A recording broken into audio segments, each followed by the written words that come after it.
ইরানের ওপর নতুন করে নিষেধাজ্ঞা আরোপ করতে যাচ্ছে জাতিসংঘ। বিশ্বের অন্যতম দুই পরাশক্তি চীন ও রাশিয়া এই পদক্ষেপ বিলম্বিত করার চেষ্টা করলেও শেষ পর্যন্ত ব্যর্থ হয়।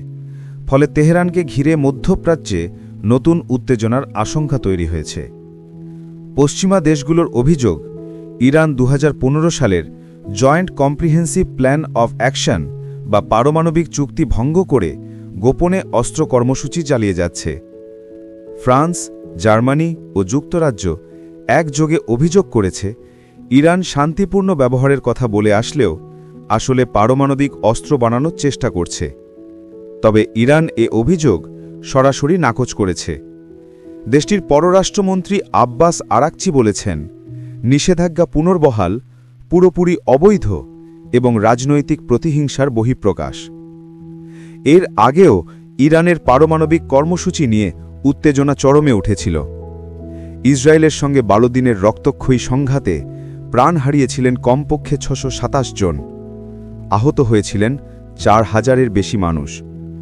ব্যাপক ক্ষতিগ্রস্ত হয় ইরানের আকাশ প্রতিরক্ষা ব্যবস্থা ও মিসাইল সক্ষমতা। তবে পাল্টা আঘাতে ইরান ইসরায়েলের হাজারো স্থাপনা ধ্বংস করে দেয়।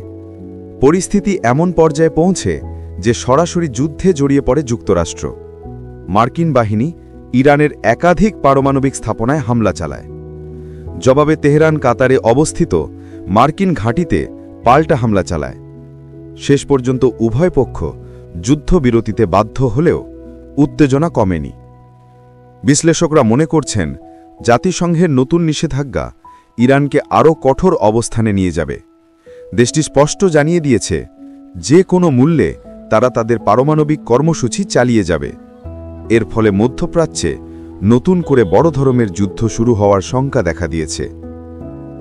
চ্যানেলটি সাবস্ক্রাইব করে রাখুন বিশ্বের সমস্ত গুরুত্বপূর্ণ খবর সবার আগে পাওয়ার জন্যে। ধন্যবাদ।